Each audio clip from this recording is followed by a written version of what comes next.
Welcome.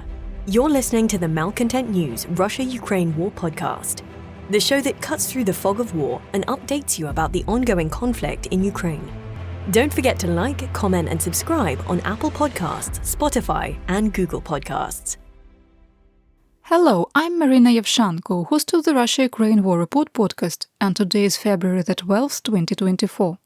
It's been 3,668 days since Russia's illegal occupation of Crimea on January 27, 2014, and 1 year and 353 days since Russia expanded its war of aggression against Ukraine. Today's podcast looks at events that happened over the weekend. During the podcast, you will find the Russia-Ukraine war map helpful to visualize the areas discussed. A link is in the podcast description. There are map updates. The Russia-Ukraine War Report is compiled by our team from around the world.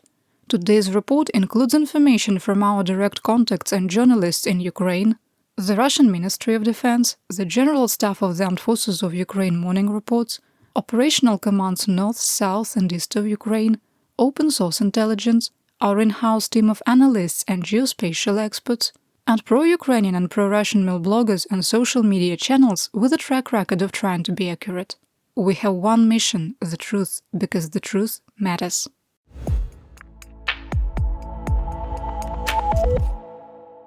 Let's start with the daily assessment. 1. Despite progress in the United States Senate, we maintain that the US has ended financial and military aid to Ukraine unless there is an unforeseen event that changes congressional leadership before the 2024 elections. 2. We assess that the acute shortage of ammunition is directly impacting the battlefield and contributing to recent Russian advances. 3. The operational situation for Ukrainian troops in the Avdiivka area of operation is in a critical state and continues to deteriorate. 4. Russian commanders have put mission objectives over all other considerations and are committed to capturing the Avdiivka salient regardless of the cost. 5.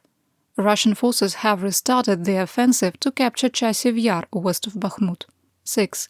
Combat that closely resembles World War I trench warfare versus 21st century combined arms maneuver warfare will continue for the foreseeable future.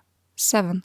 Russia's ongoing political purge is accelerating, and the Putin regime is fast-tracking its transition into a fascist state. In the medium and long term, this shift will further endanger global security and stability. 8. We maintain that while the possibility of an intentional nuclear accident caused by Russian occupiers at the Zaporizhzhia nuclear power plant remains low, the condition is more serious than what the International Atomic Energy Agency is reporting.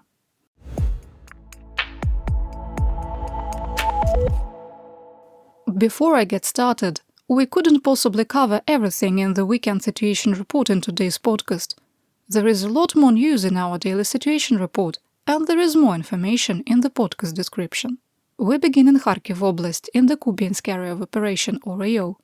The Russian Ministry of Defense, or Armored, claimed Ukrainian forces were on the offensive in the areas of Sinkivka and Ivanivka. The General Staff of the Armed Forces of Ukraine, or GSAFU, reported that Russian troops tried to advance in the area of Tabaevka, but were unsuccessful. Shortly after midnight on February the 10th, 10 Iranian-sourced Shahed-136 one-way drones attacked Kharkiv.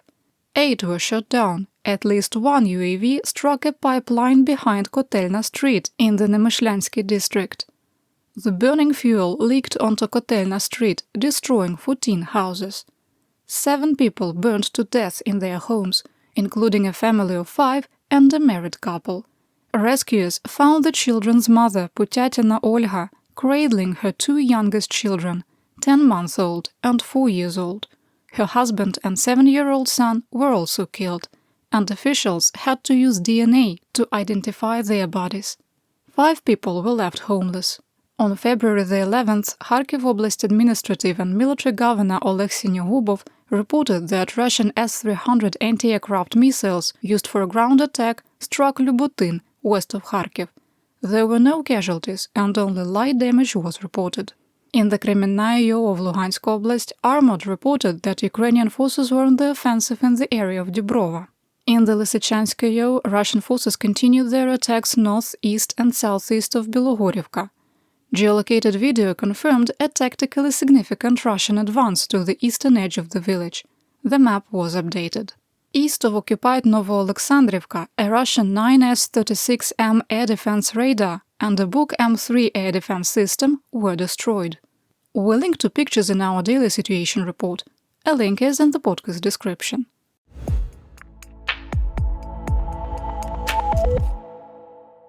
Next, let's talk about the Donbas, starting in northeastern Donetsk Oblast. In the Bakhmut AO, Russian forces broke through Ukrainian defenses northwest of Bogdanivka and advanced through the forest belts and wood blocks to within 3 kilometers of Chasiv Yar. Russian forces haven't consolidated their position on the ridge above Bogdanivka, but in our assessment, the situation has degraded significantly. The next major obstacle is the Siversky Donetsk-Donbas Canal. However, in the village of Kalinina, the canal turns into a pipeline, providing a point where Russian forces can cross into Chasiv Yar. Southwest of Bakhmut, fighting continued in the area of Ivanivska, with no change in the situation. In the Klishchiivka AO, Russian offensives were repulsed north and east of the village of Klishchiivka. In southwestern Donetsk Oblast, Russian forces made tactically significant advances in the last 48 hours as the situation continued to deteriorate in the Avdiivka AO. The commander of the Tavria Operational Strategic Group, Brigadier General Alexander Tarnavsky, reported that the situation, quote, remains tense, and Russia's goal is, quote, to capture Avdiivka, Novomykhailivka and the territories lost last summer at any cost and as soon as possible, unquote. He added that Russia has increased the use of armored vehicles in their assaults. A spokesperson for the Tavria grouping of troops said that in the event of additional Russian advances, quote, we should be talking about an operational encirclement of Avdiivka, unquote. Some Ukrainian forces that fell back to their secondary defensive positions complained there were ill-prepared trenches that offered no protection from artillery, airstrikes and drones. The signal that encirclement is possible if the situation degrades further may be Kyiv setting conditions in the information space to accept a withdrawal from Avdiivka. The shrinking number of semi-accurate Russian milbloggers suggested that a long fight lies ahead. Mercenary milblogger Wogonzo wrote, quote, there is no talk of encircling the Ukrainian garrison, but the situation is critical for it, unquote. Geolocated video showed that Russian forces had crossed the railroad bridge south of the Avdiivka coke plant and were within 300 meters of the intersection of the T-542 highway and Industrialny Prospect. The main ground line of communication, that's a G-lock, a supply line, has likely been rendered unusable. The Russian Aerospace Forces, or VKS, continued to bomb the coke plant. We'll link to a video in the situation report. Russian forces have also advanced along the western edge of the sand quarry, reaching the swimming beach in northern Avdiivka. On the southern flank, fighting continued in the industrial district and near the Tsarska Okhota resort. 2 Russian tanks were destroyed as heavy fighting continued. Further west, Russian forces tried to advance through the no man's land between Vodyane, Severne and Tonenke, with no change in the situation. Fighting continued in the eastern part of Pervomaiske and east of Nevelske.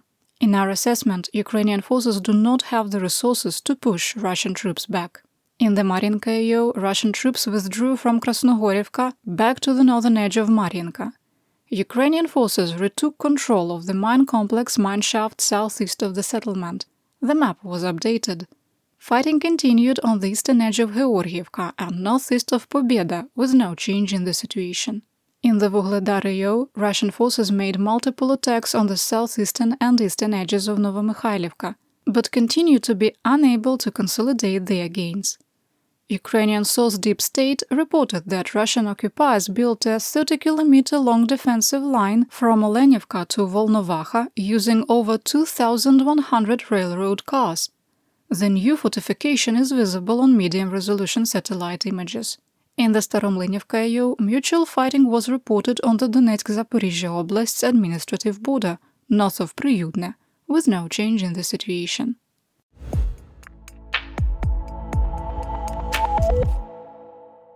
In Zaporizhzhia Oblast, there continues to be only light fighting in the Orikhiv AO.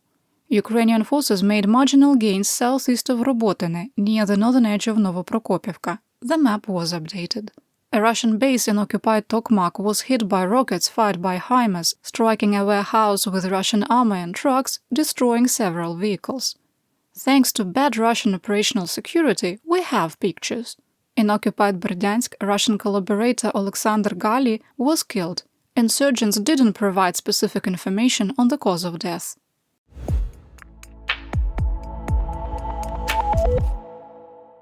I have a lot of updates from the Black Sea, occupied Crimea, Mykolaiv, Odesa, Romania and Moldova. On the night of February the 10th and the 11th, over the Mykolaiv region, Ukrainian air defenses shot down 18 of 19 Shahed-136 one-way drones. The attack damaged a city administrative building, civilian homes and a gas pipeline. On February the 9th and the 10th, Russia launched 2 waves of Shaheds at the Odesa region. Debris struck port infrastructure in Odesa, wounding 1.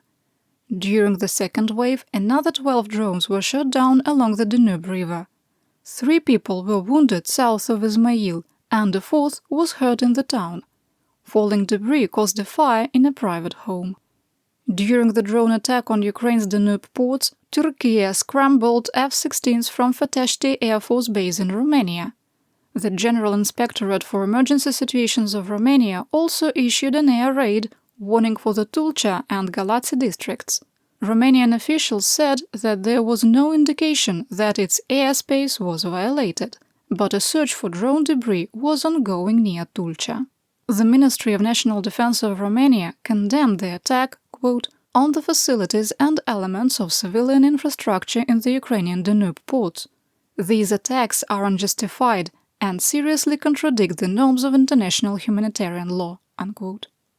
The border police of Moldova found the debris of an Iranian-sourced Shahed-136 drone in the village of Etulia. President Maia Sandu warned that Russian aggression was increasing. Quote, Russia's war on Ukraine hits close to home in Moldova, again. The discovery of Shahed drone debris in southern Moldova today serves as another stark reminder of the grim reality we face. Russia's aggression endangers the entire continent. Support for Ukraine must continue, unquote.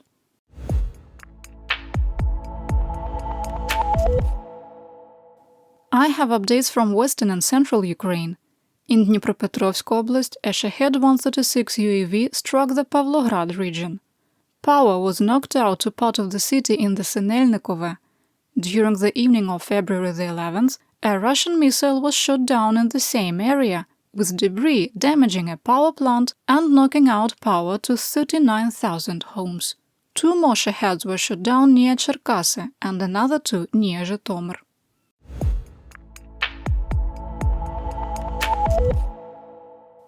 Here is my theater-wide update. From February the 10th to the morning of the 12th, Russia launched 93 Shahed-136 UAVs, with 77 shot down or disabled by electronic warfare. Ukrainian aviation expert Valery Romanenko said that the decreasing success shot-down rate during drone attacks is due to the need to conserve air defense missiles. Over the last 10 weeks, the air defense success rate has dropped from over 90% to 60%, but improved to 83% over the weekend. Lieutenant General Sergei Naev called for unity, declaring, quote, "The work is not finished, the war continues," unquote. After he learned he had been dismissed as the commander of the Joint Forces of the Armed Forces of Ukraine. Lieutenant General Yuri Sodol, who commanded the Naval Infantry Forces of Ukraine, was named as his replacement. Lieutenant General Alexander Pavlyuk, who was dismissed on February the 10th, was named the new commander of the Ground Forces of the Armed Forces of Ukraine. President Zelensky also named Major General Anatoly Bargilevich as the new Chief of the General Staff upon the recommendation of Colonel General Alexander Syrsky. The Territorial Recruitment Center, or TCK, in the Ternopil Oblast is denying claims that a 40-year-old man was killed in combat 9 days after reporting for mobilization. The TCK reported that the recruit died on February the 9th due to a heart attack while undergoing training. French President Emmanuel Macron postponed a planned February the 13th visit to Kyiv indefinitely, citing the security situation. In a separate announcement, France confirmed it was going to provide Ukraine with 40 more Scalp air-to-surface subsonic cruise missiles. The Ministry of Finance reported that Ukraine only received $436 million in external financial support, down 90% compared to a year ago. Despite multiple speeches and back-channel talks by former US President Donald Trump, attempts to derail a Senate-led military aid package for Ukraine, Israel and Taiwan failed. The bill cleared another procedural hurdle, 67 to 27, in a rare weekend vote. One more Republican crossed party lines, with 18 voting in favor of advancing the package. Final approval is still several days away due to the delaying tactics of Republican Senators Mike Lee and Rand Paul. The table for Russia versus Ukraine heavy equipment losses, using information from the Oryx database, was updated on February 11, 2024, and includes the losses suffered during the Prigozhin insurrection of June 23 and 24. The table is part of our situation report, and there is more information in the podcast description on how you can become a subscriber.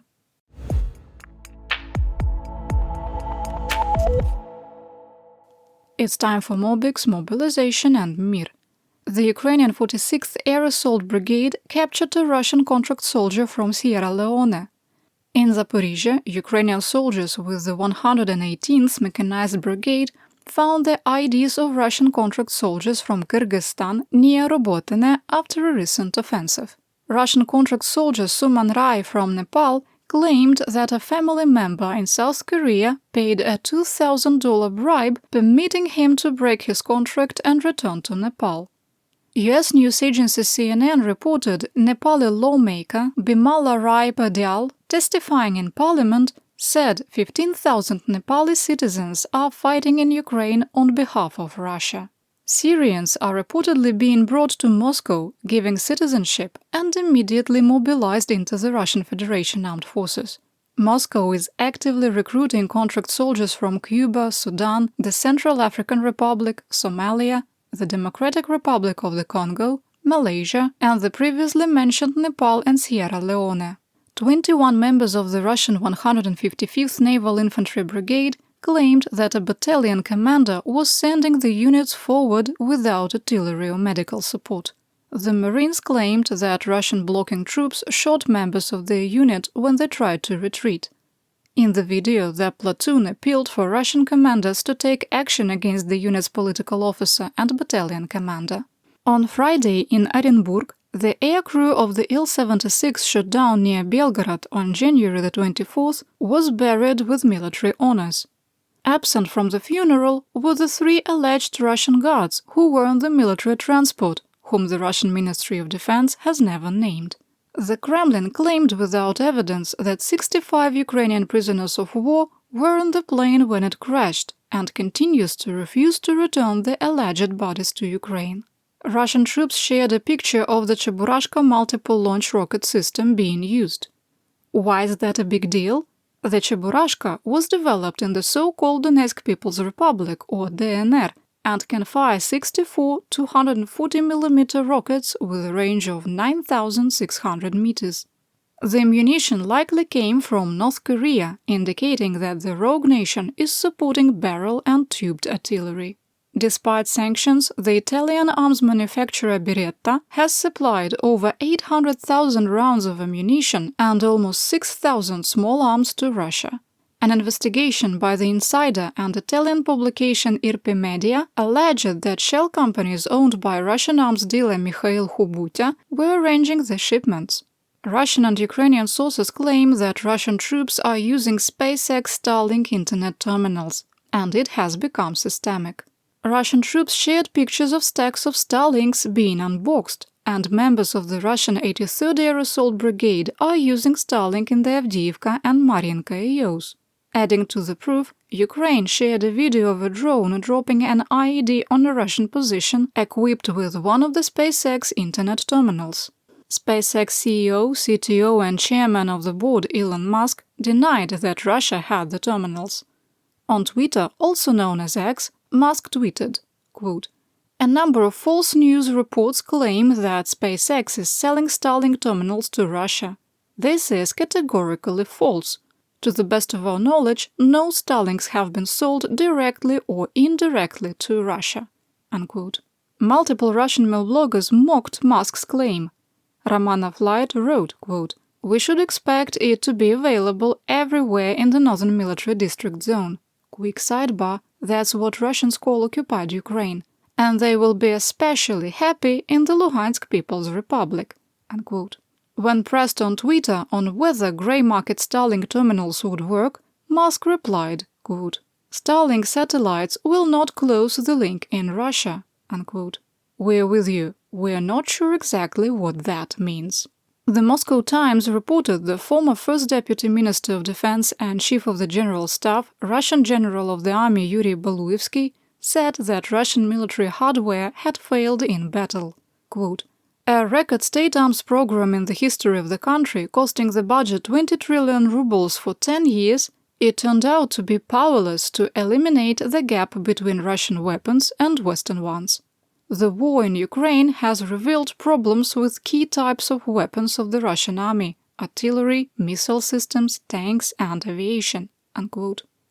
Demonstrating that Belousky wasn't just dooming, a January 31st video recorded by Russian forces showed 2 Storm Shadow cruise missiles flying directly over an S-400 battery in occupied Crimea. The top-of-the-line Russian air defense system had activated but failed to intercept either missile. Oh yes, we'll link to that video in the situation report. A rare Russian S-350 air defense system was heavily damaged in occupied Ukraine after Russian troops ran over their own anti-tank mine. Russian mail blogger 2 Majors complained about the lack and ineffective nature of Russian anti-drone electronic warfare systems. They reported that the large Ukrainian Baba Yaga drones operate with near impunity. The deputy commander of Rosgvardia Special Purpose Mobility Units of the 1st Army Corps of the DNR, Alexander Khodakovsky, complained about Russian corruption slowing drone production and innovation. Quote, "Well-known corporations usually have very serious government support and apply for budget funds. Of course, they do not benefit from stones in their shoes in the form of smaller businesses, which can significantly damage their reputation. For example, when respected manufacturers needed flexibility due to the rapidly changing situation at the front, they were unable to provide it, and less stellar drone manufacturers grabbed the opportunity to occupy a niche. Our centralization is a consolidation with all the problems. We lack a real systematic approach to the issue of manufacturing and using UAVs. The enemy focuses precisely on a systematic approach without relying on monopolists." Unquote. Earlier, we reported that Russian mail bloggers were thrilled about the latest development in anti-drone technology, a stick. A new video showed a Russian soldier testing a new technological solution, a plastic water bottle.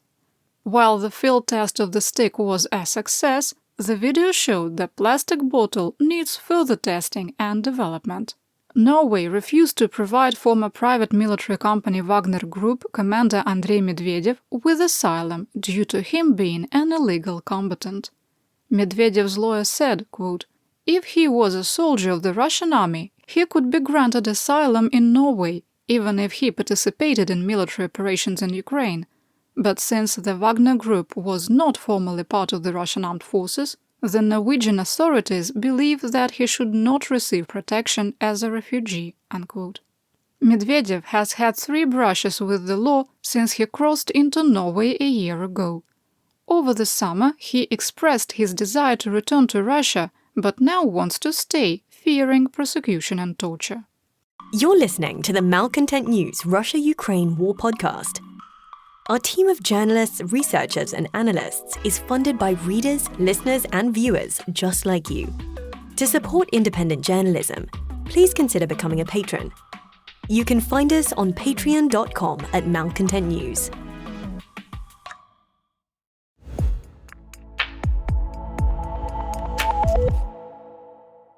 What's going on with Putin's purge? Almost a month after protests swept across the Republic of Bashkortostan, political repression continues. Security forces charged 40 residents of Nagaeva for holding an authorized public rally. The group recorded a video asking Russian President Vlad the Impaler Putin to stop deforestation in a public park and recreation area. The governor of Bashkortostan condemned a proposal by Russian dancer Rivga Bitov to hold a moment of silence for activist Rifat Dautov, who died in Russian custody. Governor Radi Khabirov said, quote, "He is accused of a serious crime, organizing mass riots and assault on the life of a law enforcement officer. This proposal is disgusting and immoral." Dautov was never charged with a crime, and the Ministry of Internal Affairs claims that he died from drinking poisoned alcohol shortly after he was released from questioning. Almost 3,000 ethnic Bashkirs demanded the Russian Investigative Committee conduct a, quote, "full and comprehensive pre-investigation check into the death of Dautov." His family has repeatedly said that he didn't drink and wasn't even part of the rallies that assembled in support of activist Fail Alsynov. In 2023, Russian citizens set a record for filing complaints to the Housing and Communal Services of Russia. What does this have to do with Putin's purge? The State Duma has come up with a novel solution, advancing a law to punish, quote, "eternal complainers." Russian citizens who abused the complaint system could be sentenced to 100 hours of work detail and banned from submitting future complaints for up to 3 years. Excellent job, comrade. Complaints are down by 50%. The Russian cosmetic company L'Etoile has started using magic markers to cover up the rainbow hair on the unicorn that appears on some of their packaging. The demand was made by company leadership after Moscow recognized any use of rainbow colors as LGBT propaganda. Russian journalist Maria Baronova was fined 70,000 rubles for holding up the photo of the LGBT flag on her cell phone in front of the Kremlin. The court fined her 50,000 rubles for discrediting the armed forces of the Russian Federation for an anti-war message and 20,000 more for illegally holding a rally. We link to the picture of her protest. Former State Duma deputy retired Colonel Viktor Alksnis warned that Russia's integrity was threatened due to President Putin's actions. Quote, "The political purge has been emptied, a political vacuum has been created, the system of checks and balances has been destroyed, and elements of feedback have been eliminated. And this threatens very serious consequences in a crisis. This poses a threat to Russia's sovereignty and its integrity. That's why I'm ringing the bells about this. If you don't start correcting the situation today, then tomorrow will be too late." Unquote. Before you start golf clapping for the bravery of Colonel Alksnis, he has been battling cancer for months and is in poor health.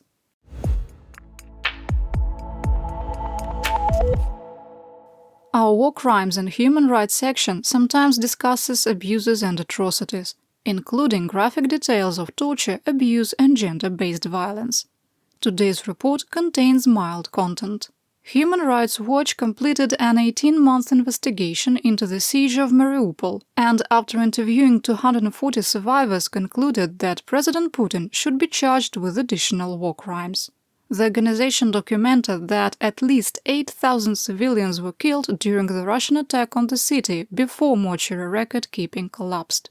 Ukrainian prisoner Viktor Demchenko, 71, died in custody in a Russian pre-trial detention center while being held on espionage charges.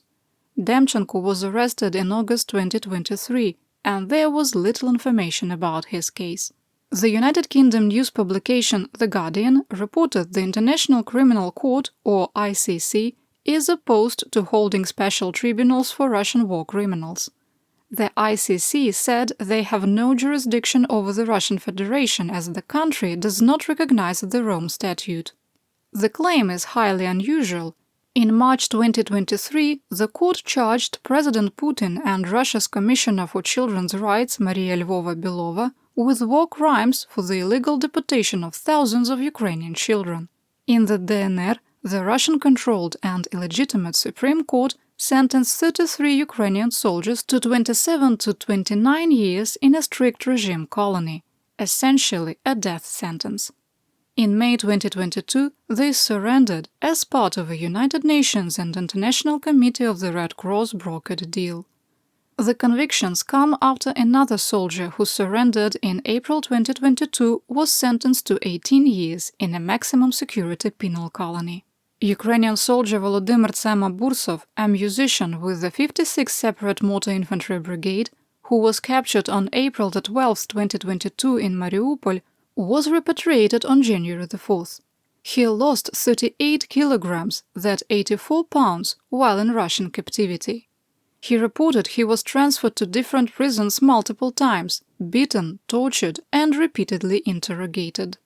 He suffers from multiple illnesses due to malnutrition, abuse, and a lack of medical care. We'll link to his picture.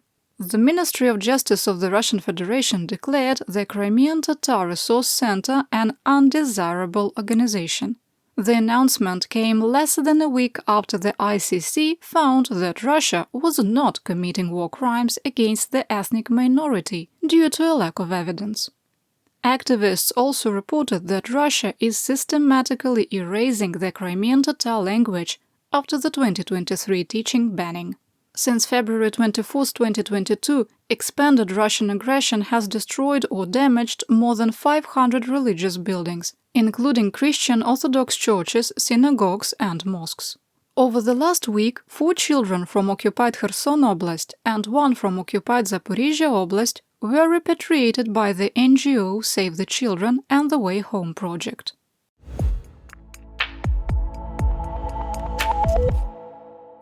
There was a lot of geopolitical news over the weekend, mostly due to a former US president.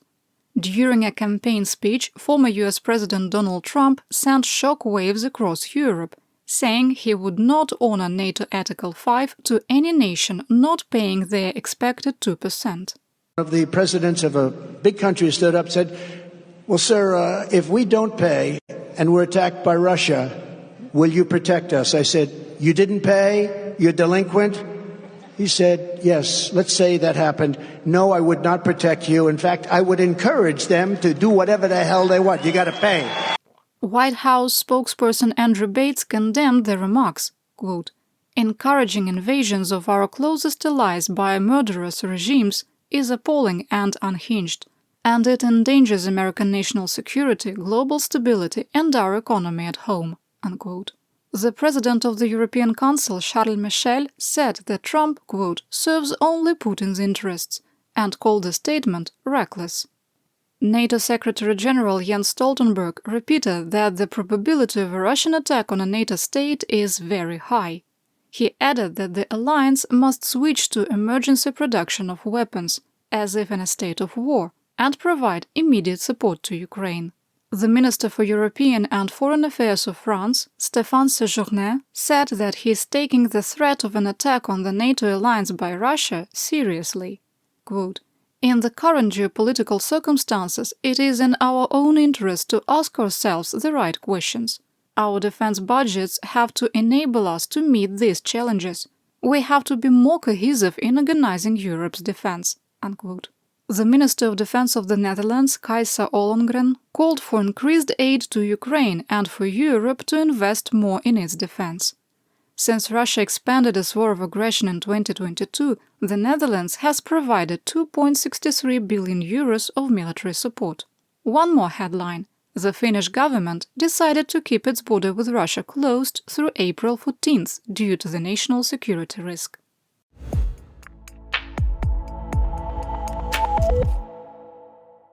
Finally, I have economic news about Ukraine and Russia. Polish farmers are actively blocking multiple border crossings with Ukraine, including building barricades with dirt and tires. In one incident, protesters dumped Ukrainian grain from a truck and slashed covers and tarps. Despite the land border issues, in January, Ukrainian exports by sea returned to January 2022 levels, according to Prime Minister Denis Shmyhal. Since last summer, more than 660 ships have carried over 20 million metric tons of cargo to 32 countries. India sent its first batch of bananas to the Russian Federation after Moscow banned imports from 5 Ecuadorian companies. The monkey business started after Ecuador agreed to transfer $200 million in Soviet and post-Soviet era military equipment to the United States in exchange for future military aid. future military aid, good luck. 3 days after the weapons transfer was announced, Moscow implemented the ban, accusing the 5 companies of shipping diseased bananas. Ukraine's attacks on Russian refineries dropped oil exports by 1/3 in January. According to a Reuters Thomson report, gasoline exports dropped 37% and diesel fell 23%. Mandatory production cuts by OPEC Plus have also eaten into the export numbers. And that's what we know. Your support of my home, Ukraine, helps us make history and protect the future for all. You've been listening to the Malcontent News Russia-Ukraine War podcast. To help keep us independent, please consider providing financial support by becoming a patron. Want on-demand news in your hand? Download the Google News app and make Malcontent News one of your favorites to receive breaking news updates. Thank you for listening.